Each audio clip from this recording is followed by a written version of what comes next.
Yes, good evening, everyone. Today we have joined in Sunday Dhamma reading session for growing our own insight and development in our practice. Before starting the session, we will pay homage to Buddha, Dhamma, and Sangha. We will recite Namo Tassa for 3 times. You can all join me for reciting. Namo Tassa Bhagavato Arahato Samma Sambuddhassa. Namo tassa bhagavato arahato samma sambuddhassa. Namo tassa bhagavato arahato samma sambuddhassa. Buddham Dhammam Sangham Namassam.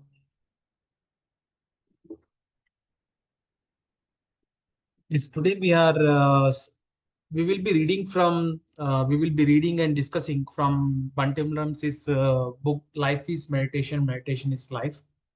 And we will be discussing on Noble Eightfold Path, which Buddha has taught. I will be sharing the screen. Yes, I think screen is visible. Yes. I think Nanda madam, if you are interested, you can read, madam, few pages.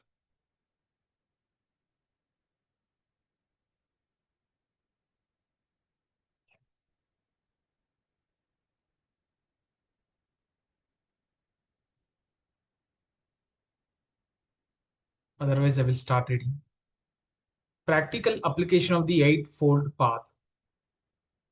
There are actually many different ways and levels to talk about the Eightfold Path, which is the most important facet of the Buddha's teaching when seen in dependent origination.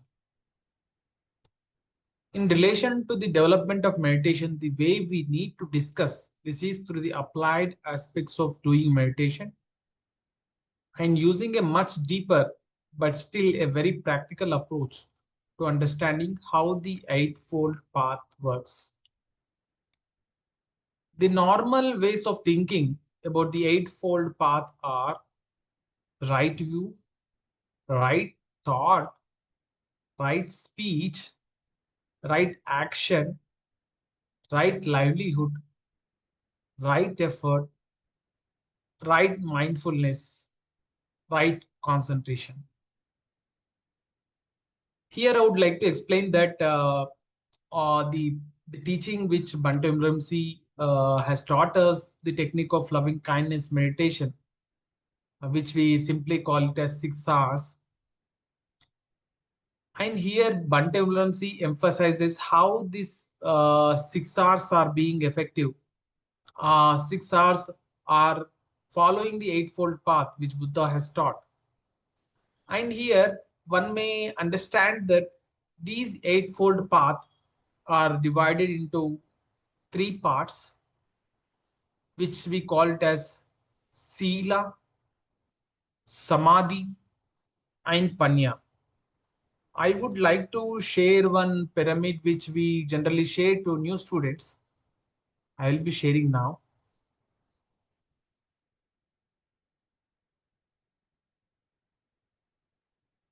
Yes, this is the thing which eight noble fold path, eightfold path is basically his. The first one which we have read about eightfold paths, in which right speech, right action, right livelihood comes under morality, is Sila. Like in every retreat, we advise students, and in even the students, even practitioners, we tell that morality is the one thing which is the basis for our practice. Without practicing morality, one may not attain samadhi and develop the wisdom. Therefore, we advise students to maintain morality as much as possible. Like it is 100%. Like without morality, one may not be able to get the good meditation and may not be able to develop the wisdom. The first part is called as morality. And even we emphasize for the new students that for any building to sustain, the foundation should be strong. Without foundation, the building cannot sustain. That is the Sila is such important thing. That is, this is a basis. And next, Samadhi. Samadhi is practicing meditation. Like when you cultivate meditation practice, what you do is you, in our 6 hour practice, we apply right effort and we will be very mindful where our thoughts are getting, where our mind is getting distracted from our object of meditation, and we have collectedness in our mind. And when we do this practice and our level of understanding grows and our thoughts moves towards from unwholesome to wholesome, and all these three are interrelated. Like we can say that if one has good sila, they will be having good samadhi. That means they will be having good meditation. And if one has good meditation, they can develop the good wisdom levels. And when one develops a good wisdom, they are getting more stronger in morality. They are more getting some stronger in samadhi. That is how these three are interrelated. Therefore, eightfold path, even the practice has taught by Bhante Vimalaramsi, we are following this thought, this process of eightfold path. Like we advise students to follow the precepts. We tell them to practice a meditation for at least 1 hour a day, and because of this, they develop the wisdom. Now we will go back to our reading. Yes. Yes, Nanda madam, do you want to read?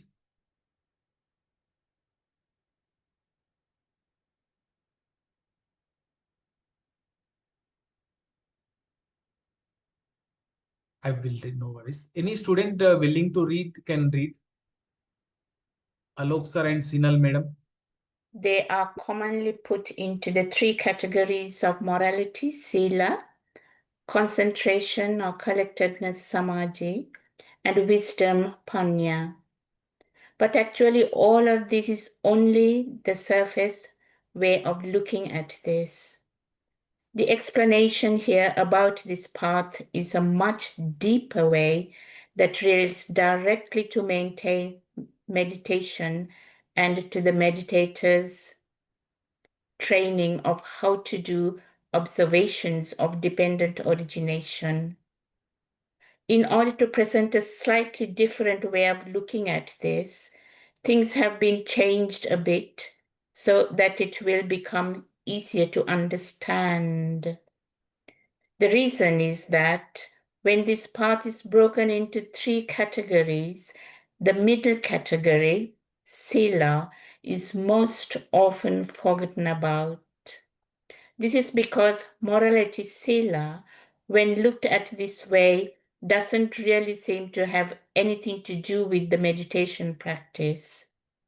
Dividing up the eightfold path can effectively change it to a fivefold path.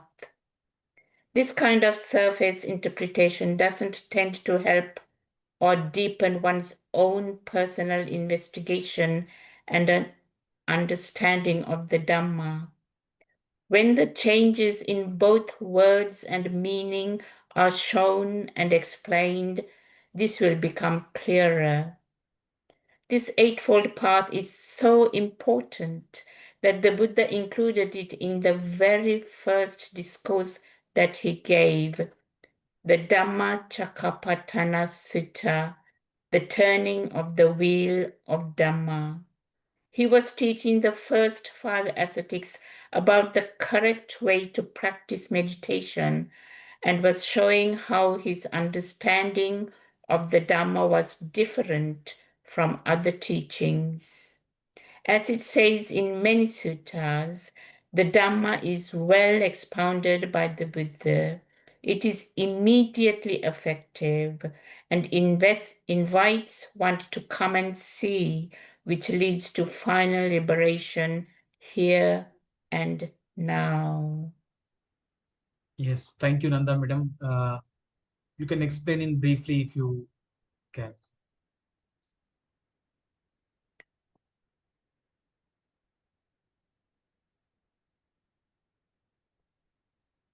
Now, the Eightfold Path is categorized into morality, samadhi, or collectedness, and wisdom.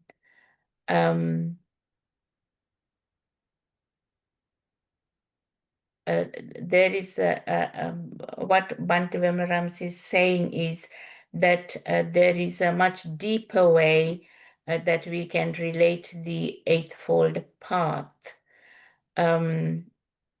It is by relating to observation of dependent origination. It is a slightly different way of looking at things.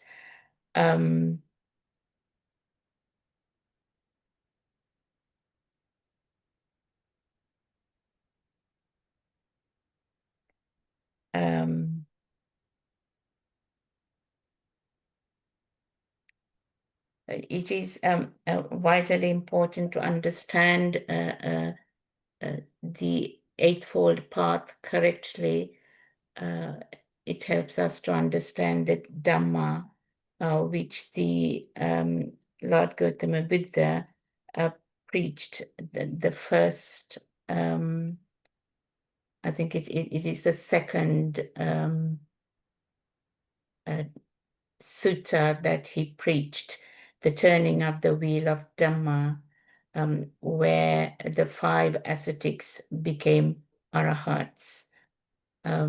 So this Eightfold Path, which is explained in detail in Dhammacakkappavattana Sutta, is well expounded by the Buddha.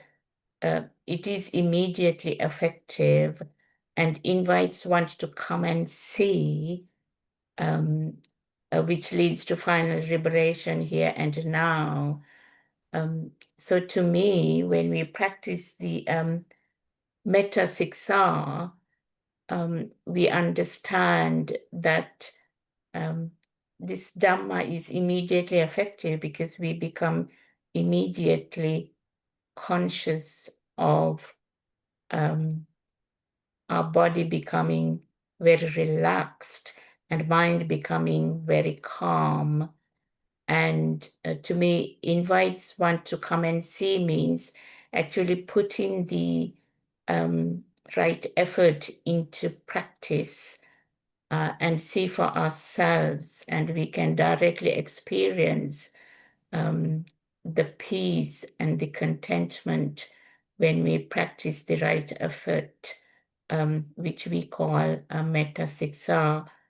And because we start with metta, which is loving kindness, that definitely help us, our mind to incline towards jhanas and ayatanas and samadhi states, and which leads to final liberation here and now, most certainly, ideally, in this lifetime. Yes, madam. Really, it is said that Buddha has taught this eightfold path in one of the Dhammacakkappavattana Sutta, where it is being celebrated in worldwide one of the day, Dhammacakkappavattana Day, where people contemplate on the eightfold path, and meditators follow the meditation practices on that day. And it was the when Buddha has taught to 5 ascetics about the practice. And in one of the other suttas too, Buddha has explained that one may not believe based on my own words. One can experience by themselves by practicing the path. One can experience the joy, one can experience the equanimity One can experience different level of jhanas which they have. One can experience, and they can only be the teacher. Like even Bhante Vimalaramsi says that you are the own teacher. Like hindrances are our teachers. Like there are Buddha has told to practice and experience for themselves, and move ahead in the path.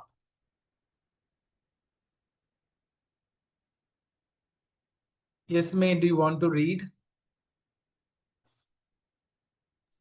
Yeah, okay.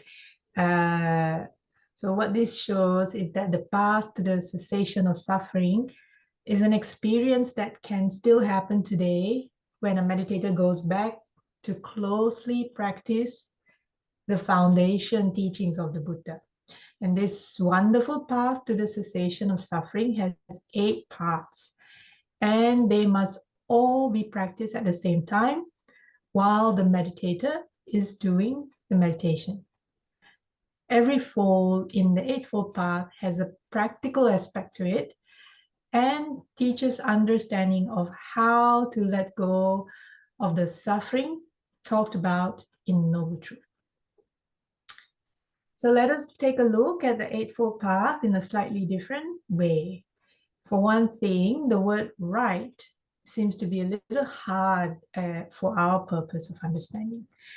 And the author here, I think referring to Bhante Vimalaramsi, chooses to use the word harmonious instead of right. And this tends to put a softer approach to the actual practice of meditation. So using the word right automatically brings to mind the opposite, which is wrong. And this tends to make one's mind seeing things in black or white and nothing in between.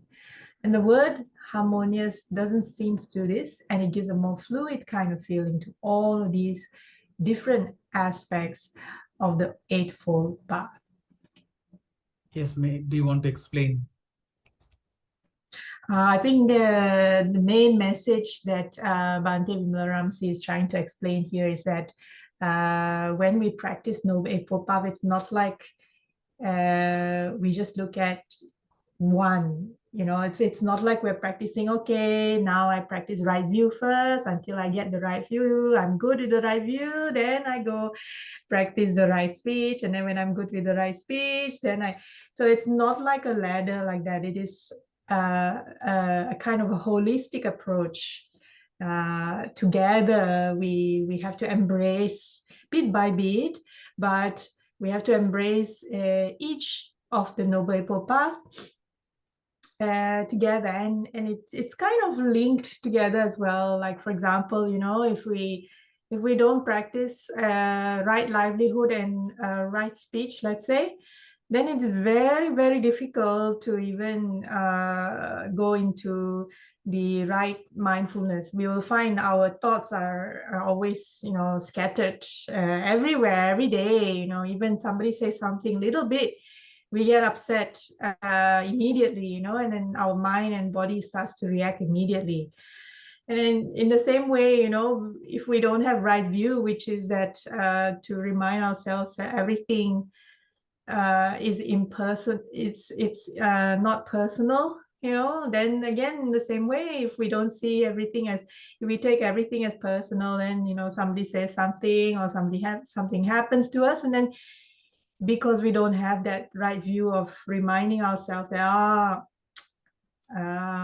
you know, it's not personal, then again, immediately in our mind and body reacts in a negative way. And so everything has to go together, and we'll see the more we practice, the more we keep the precepts, the right speech, right livelihood, right action. Naturally, the right effort, the 6 R's, become easier and easier to cultivate. And naturally, the right mindfulness also will come to play. So it all has to, in a sense, come together.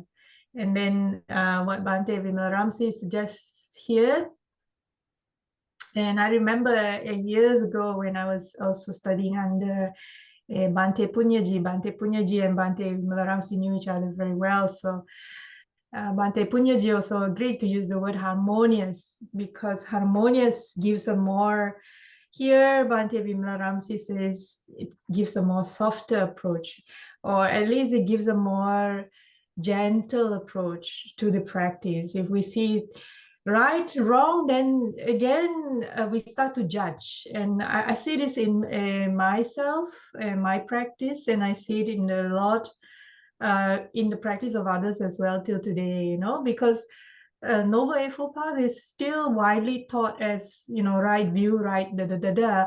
And so when we start to practice and think, oh, you know, my view is right, the rest of the world view is wrong, because of that judgment, that actually hinders the compassion to arise.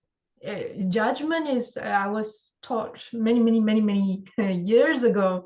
I was told by a very senior nun at that time, you know, and she advised me, try not to judge people. Even if they don't have good intentions, try not to judge people, because when we judge someone, that becomes the obstacle for natural compassion to arise.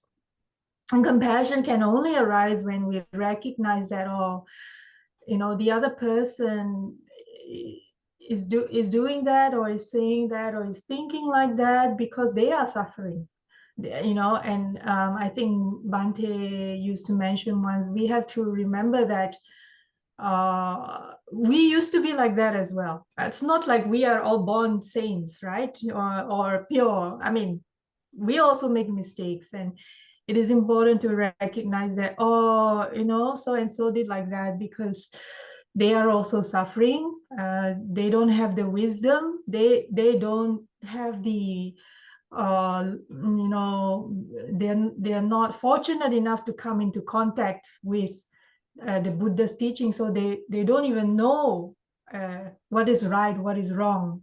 So when we reflect on that, then we try and think, oh, even they say that to me, or they do that to me, it's not because you know, we try think right view or harmonious perception. I should not take it personal. I should see it as he or she is really suffering, and it is true. You know, if we really think through, when people say or do or think very negative thought, speech, or action, actually they are it's not possible for them to be happy in order to do that, like truly happy, you know. For them to do such a thing, actually there is that very heavy, especially in the heart chakra. And if we can recognize that, oh, yeah, not too long ago, I was also like that. And I was also suffering like that as well. And then when we think like that, then naturally the compassion will arise, and then we will drop the right view. But of course, it's not overnight. We have to practice and keep practicing. So yeah. Yes, very rightly said. It is very important to note that the very important the experience which you told, that we should not judge people because it becomes the obstacle for compassion, is a very good point for takeaway for us. Really very good. And one thing Bhante Vimalaramsi emphasizes that when we think about right, we speak about right, then in back of mind there is a wrong thing which goes on. That's why the word being used as harmonious. Yes, I will read here. Truth seekers, as they live their lives, can ask, am I really being in harmony with what is happening in the present moment right now? This kind of question can help the meditator to remember to stay on the path that leads to the cessation of all suffering, the Eightfold Path. Harmonious perspective, that is, right view or right understanding. Harmonious imaging is right thought. Harmonious communication is right speech. Harmonious movement is right action. Harmonious lifestyle, that is right livelihood. Harmonious practice, that is right effort. Harmonious observation, that is right mindfulness. Harmonious collectedness, that is right concentration. First one, Samadhi, harmonious perspective, that is right view. This is at the beginning of the Eightfold Path because it sets the tone of the impersonal aspects of the entire path. This harmonious perspective, right view, is talking about the perspective of everything that arises as being an impersonal process, anatta, to be observed. When out of harmony with the present moment, Dhamma or truth, the meditator is taking whatever arises personally, atta, and then there is a personal desire to control all thoughts and sensations when they arise. This is where the craving begins to arise. And craving always shows itself as being a tightness or tension in both mind and body. Please remember that tightness or tension in one's head is part of the body and needs to be relaxed also.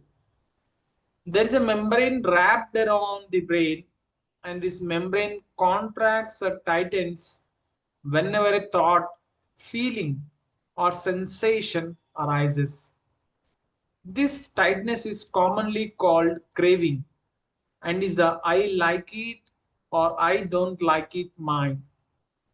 At that time, the meditator tries to make these phenomena be the way we want them to be. Anytime a meditator tries to fight or control the Dhamma, truth of the present moment, anytime one tries to change the Dhamma of the present moment, anytime one tries to make the Dhamma, truth of the present moment, be any way other than it actually is, this is the cause of great pain and suffering. This is the first noble truth.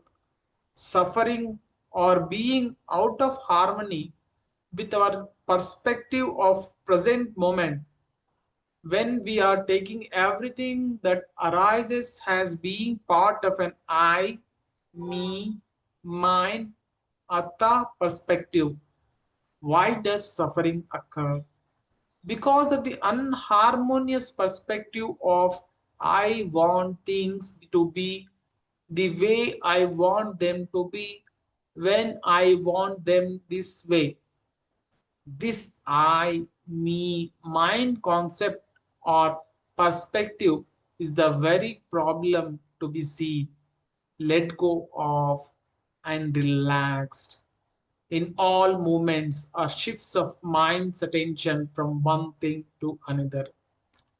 As the meditator begins to understand that all phenomena, mentality, materiality, nama rupa, that arises anicca, are a part of impersonal process to be observed, let go of, relax, and smile into, then the meditator will be more able to see this slight tightness or tension or movement of mind's attention caused by taking things personally. The relaxing, when the meditator is doing the breath meditation, brings recognition of the tightness and tension. This tightness is how one recognizes all six kinds of craving, tanha, the craving at each sense door.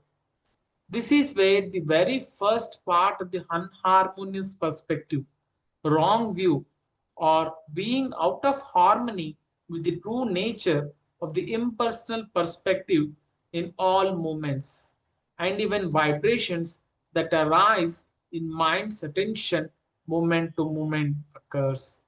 When the meditator develops an harmonious perspective, that is the right view, they let go of this kind of personal attitude by seeing through the eyes of impersonal nature of everything that arises in the present moment. When the meditator takes anything as being I, me, mine, personally, at that time, the meditator is not able to see or understand any of the noble truths. Why? Because the craving, I like it, I don't like it, mind and clinging, the stories that go along with the opinions, concepts, and the false idea of personal self, papancha, have clouded our perspective.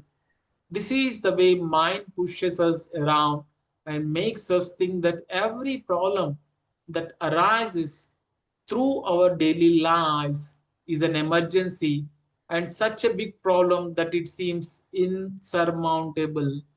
This deluded mind brings up all kinds of dissatisfaction and even depression. If one can see exactly how mind works, the way modern society works these days, whatever arises will be taken as being mine personally. This causes a lot of suffering because the meditator struggles with I want to control this feeling with my thoughts. And when this approach doesn't work, out of total frustration, they turn to taking drugs and or alcohol to get relief from this pain and suffering. This happens instead of looking at the deeper aspects of how mind's attention occurs and how one can actually change one's perspective from I am this, the false personal belief, to it's only this, the impersonal observation, which is easy to let go of and relax. The first step of the Eightfold Path is really the key that unlocks the suffering. This step shows us the deep realization that everything that arises is simply a part of an impersonal process, which can be seen most clearly through the letting go of craving by relaxing and seeing all moments or shifts of mind attention as being part of the dukkha. The rest of the path shows us how to do this also. The first eightfold path which we are looking after here is Samadhi or right view. In overall, whatever, whenever we are practicing in a meditation, whatever which is arising, what Bhante Vimalaramsi emphasizes to see it as in an impersonal way. That is not considering to be my, that the thought is mine, the thought is myself, thought is mine. We should not consider in this way, but we should consider in the way in which the impersonal aspects. And here, Bhante emphasizes that whenever we do not see the present truth as actually has, then the problem starts. Like when we want to control something, like if you want to control or make something to happen, or have an intention to change something, that is something means something that is true enough, if you want to change these things, then that thing where the suffering starts. And Bante had emphasized many times that the tightness, indication of tightness is the craving part, and which we can eliminate by applying 6 hours, that we can relax and let go of these things, and we can come into the real contact of Dhamma, that is truth, which is present at that moment.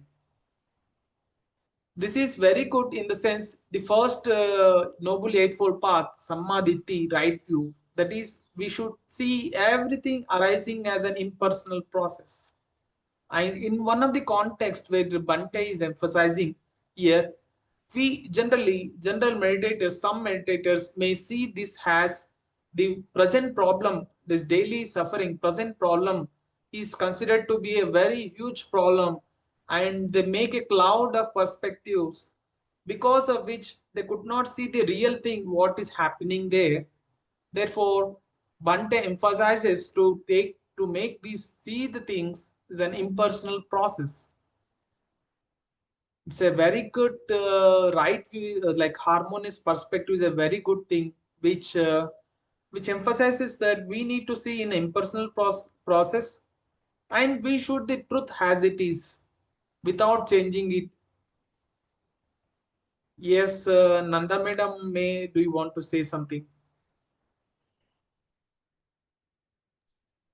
I just wanted to share. So at work, I'm in part of a book circle where we're reading a book called Thinking Fast and Slow by Daniel Kahneman. He was a Nobel Prize winner at one point in time.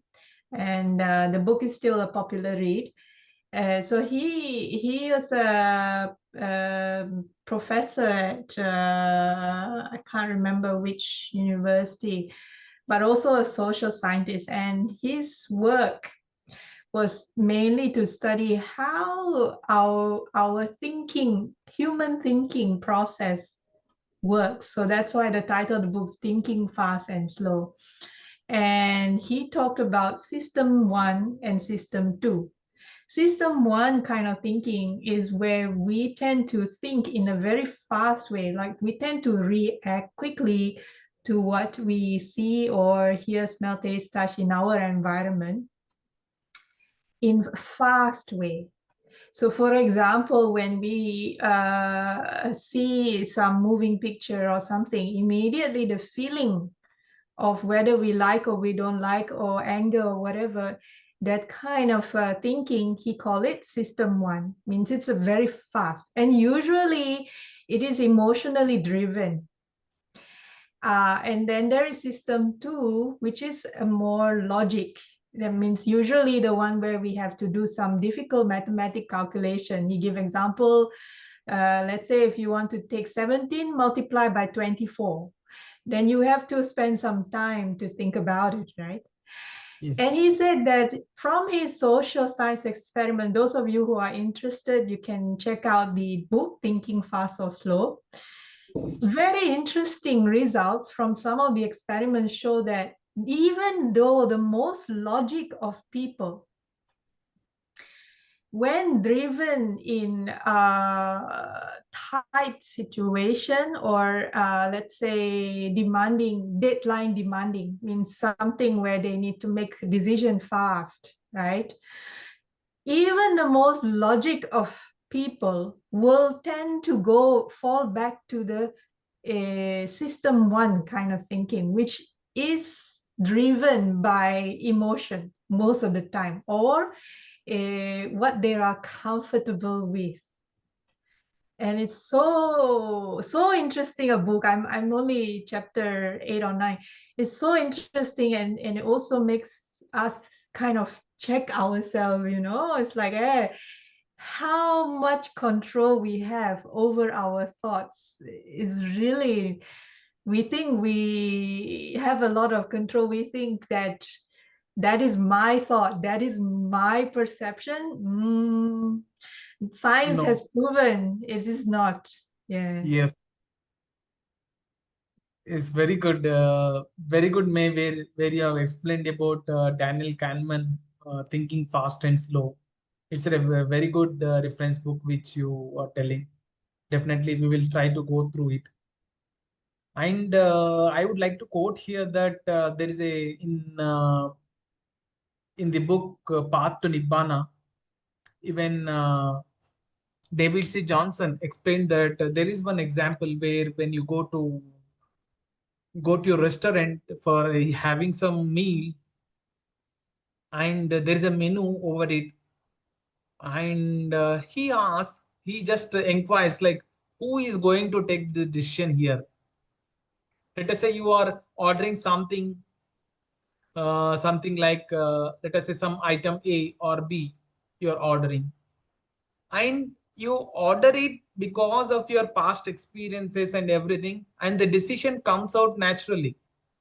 You will not make the decision to come out, but the decision comes automatically. Here, even that decision is also not being taken by us.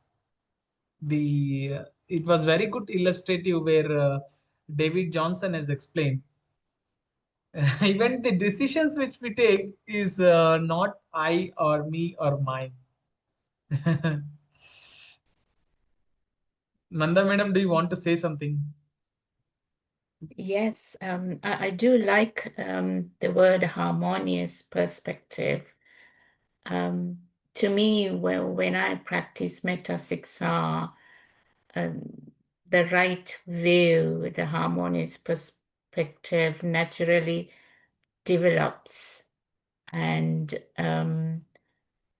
when the mind, when the hindrances are calmed down, the mind naturally flows into jhana states and ayatanas and samadhi states, where I can see clearly the Four Noble Truths and the dependent origination and the Noble Eightfold Path. Is very clear. The way to end of suffering is following the Noble Eightfold Path. As you rightly say, Bhante Vimalaramsi says, don't take anything personally. That makes a huge difference to the meditation practice and to the daily living, because that is based on the truth. So definitely the Noble Eightfold Path is the right path to end suffering, and it definitely starts with the harmonious perspective, which is the right view. Thank you very much for choosing this reading. It's great. Thank you. Sindhu, do you want to say something?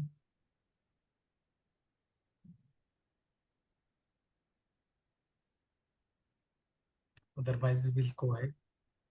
I think Sachinji, I think Pai raised a hand. Maybe Yes. Pai has something. Yeah, I just a little can you hear me? Yes, we can hear you loud and clear. Sorry. Yes. Yes.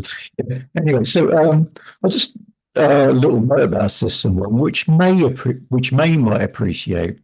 So when you're teaching the piano, effectively what you're trying to do is get the students to shift to system one thinking.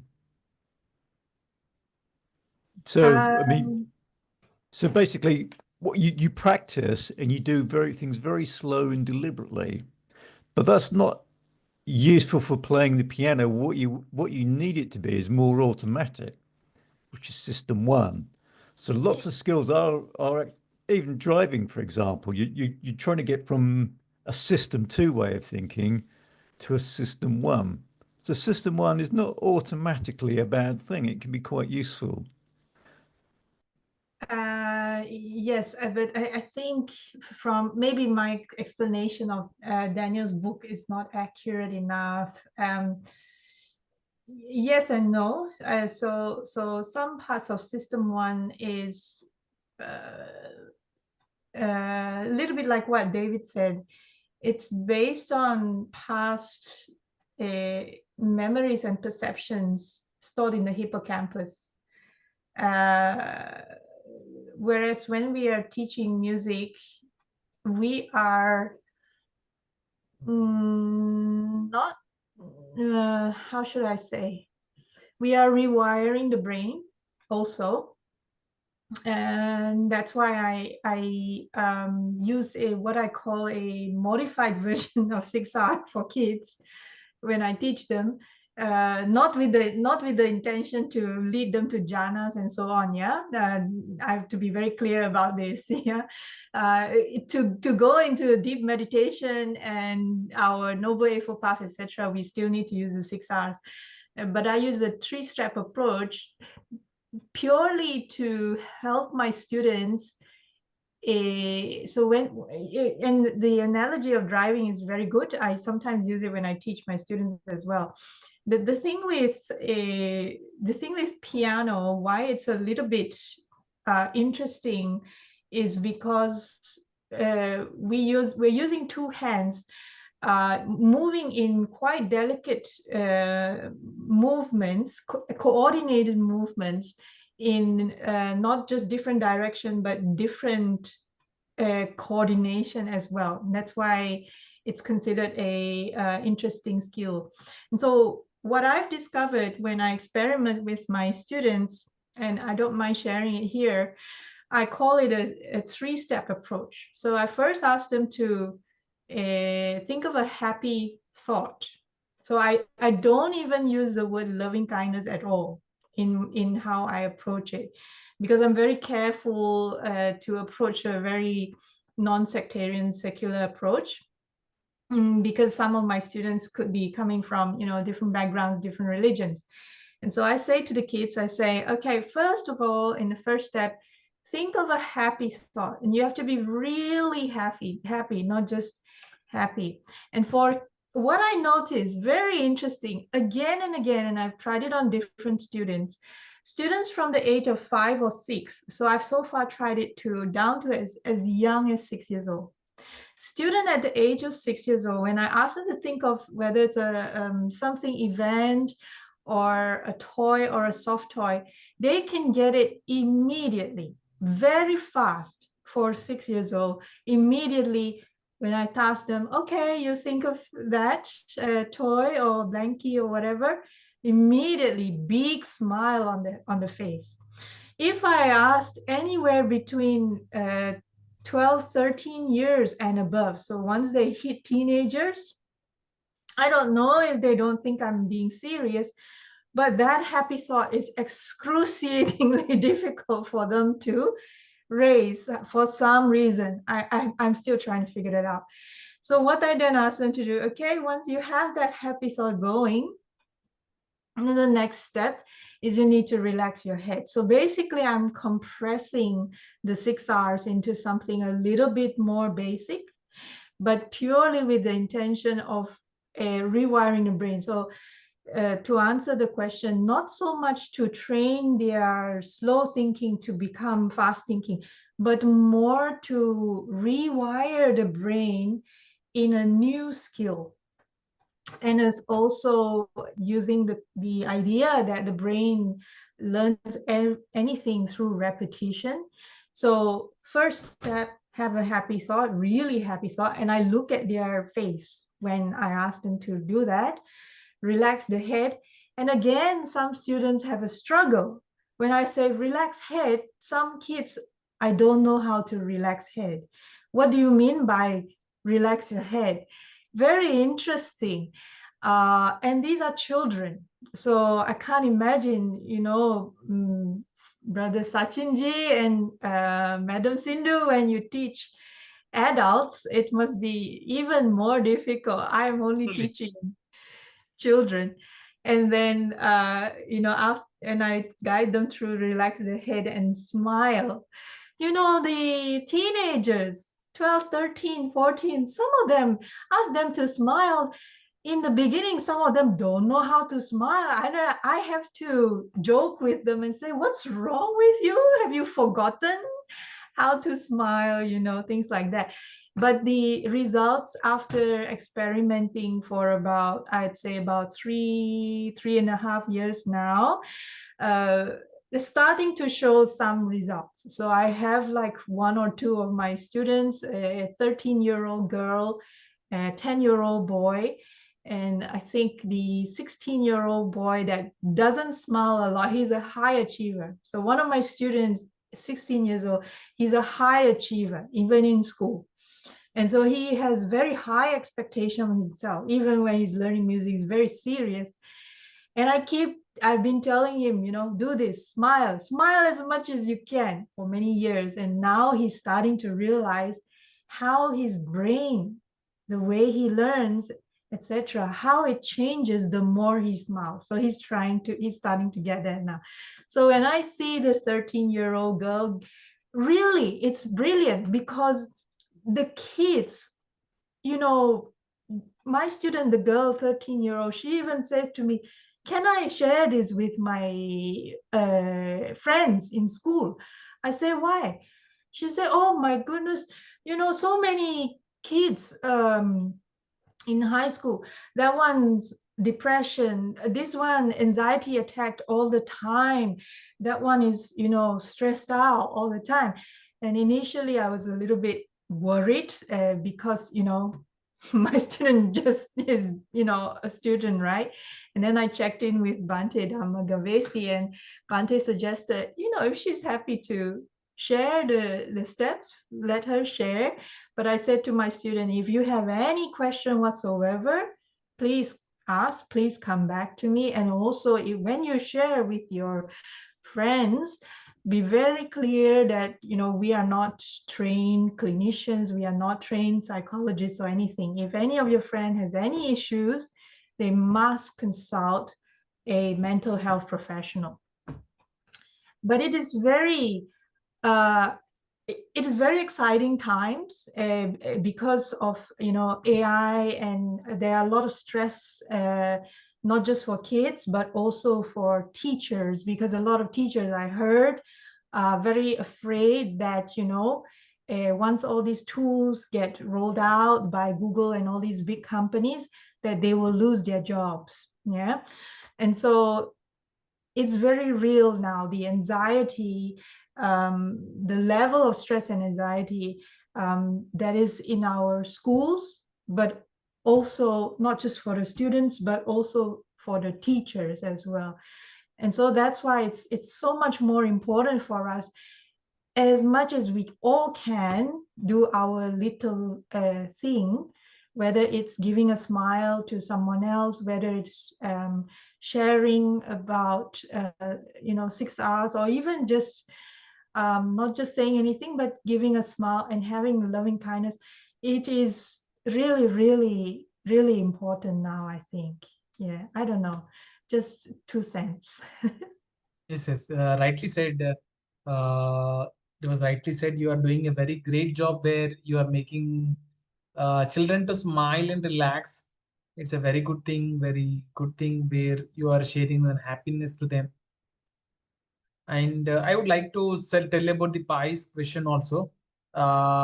Actually, when students start their music, they intentionally do it, they practice it. That is, they apply system 2. And as they progress over the practice, they become system 1. System 1. Did you get it, Pi? Yeah, I got that. Yeah. Yes, yes, Pi. Yeah, I think I want to clarify a little bit, and I dare to say yes and no to that. So to certain aspects, this again is just my personal opinion, so don't take my word for it. But the way I observe it is, some things will go from the trained, the brain's approach to, like, from training in what we understand system 2, into the part of system 1 where it's automatic, but not necessarily the part of system 1 that is that reacts based on what the hippocampus sends message. I think that part, still we will need the 6 hours, because the 6 hours will go very deep. When we're doing the 6 hours, we're doing recognize the tension, tightness arise. That is when the here we say the craving arise, right? But when we really go really mindful at the tiniest manifestation of that tension in the mind, even before it comes into the body, that is where it becomes very effective. Because if at that point we are sharp enough and we recognize that, immediately at that point we can release, relax, smile, and return to the object of meditation. It becomes very, very powerful.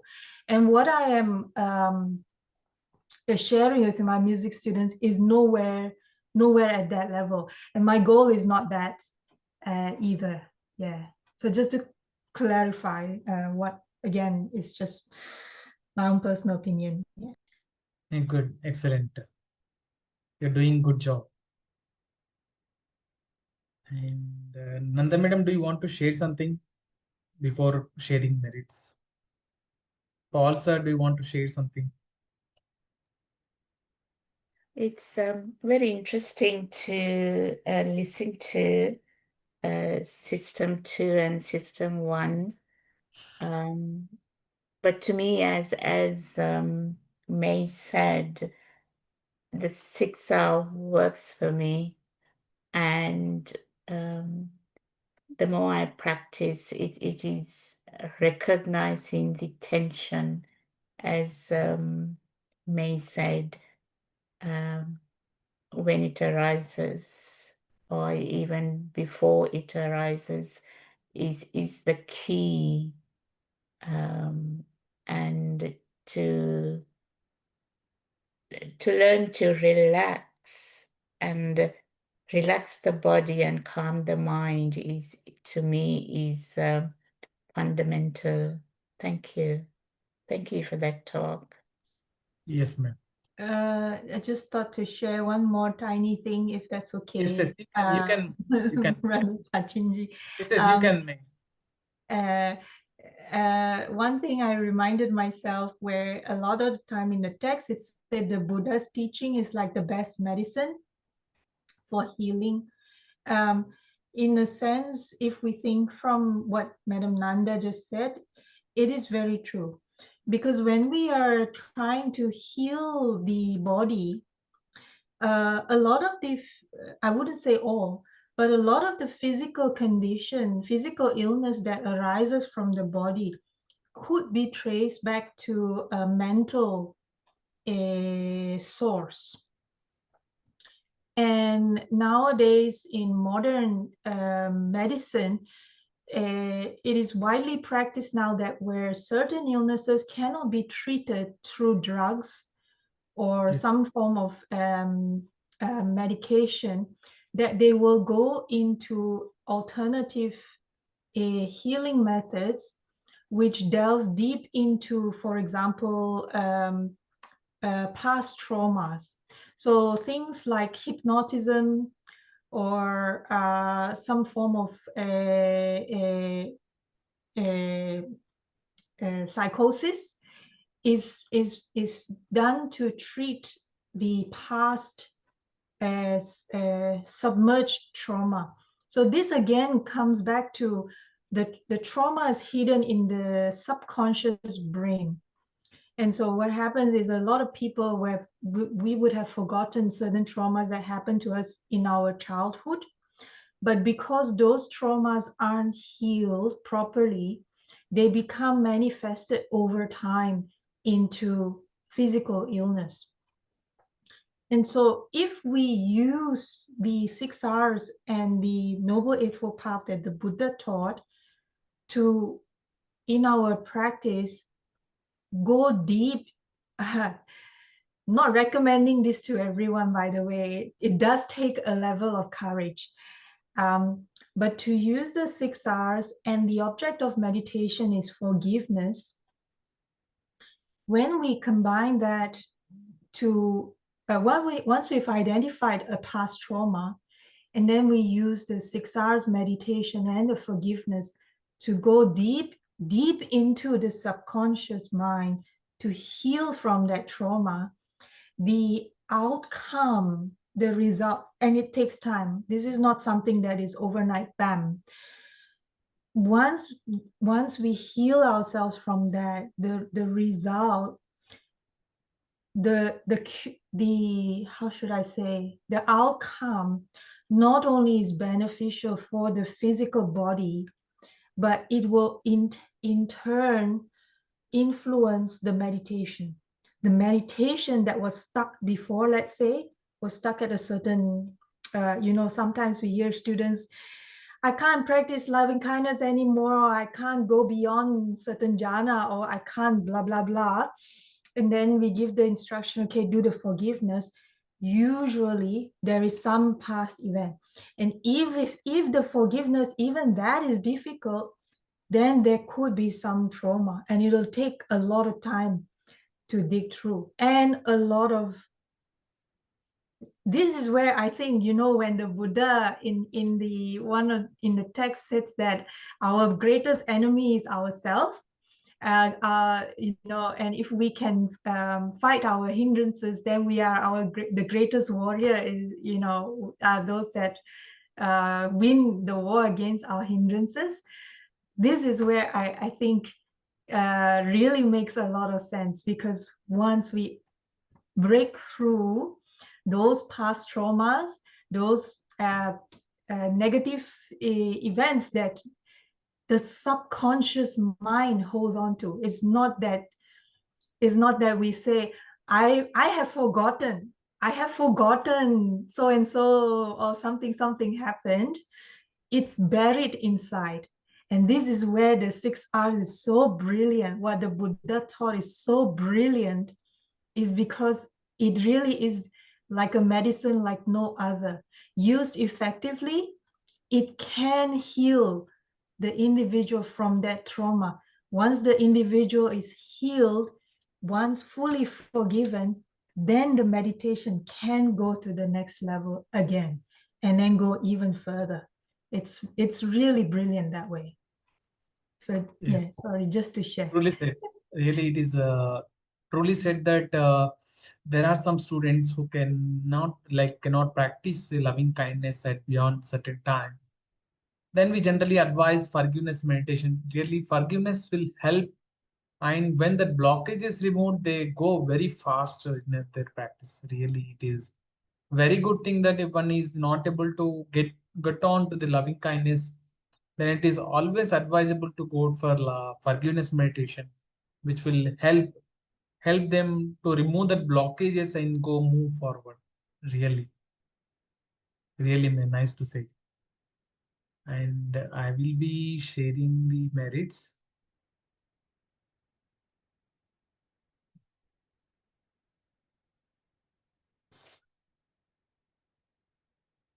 Yes, we can read all along the sharing merits.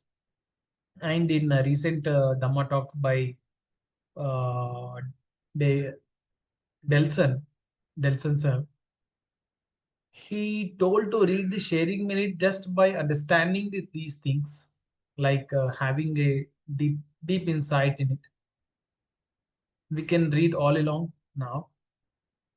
May suffering ones be suffering free, and the fear struck fearless be. May the grieving shed all grief, and may all beings find relief. May all beings share this merit that we have thus acquired for the acquisition of all kinds of happiness. May beings inhabiting space and earth, devas and nagas of mighty power, share this merit of ours. May they long protect the Buddha's dispensation. Sadhu, sadhu, sadhu. Thanking you all for joining, wishing all happiness and peace to all. May you be free from suffering. Thank you, Sachinji. Thank you, everyone. Have a Thank good you. week. Thank you. Bye. Thank you, Pai. Thank you, Paul. Thank you, Nanda Madam. Thank you, May. Thank you, Sindhu. Bye. Bye.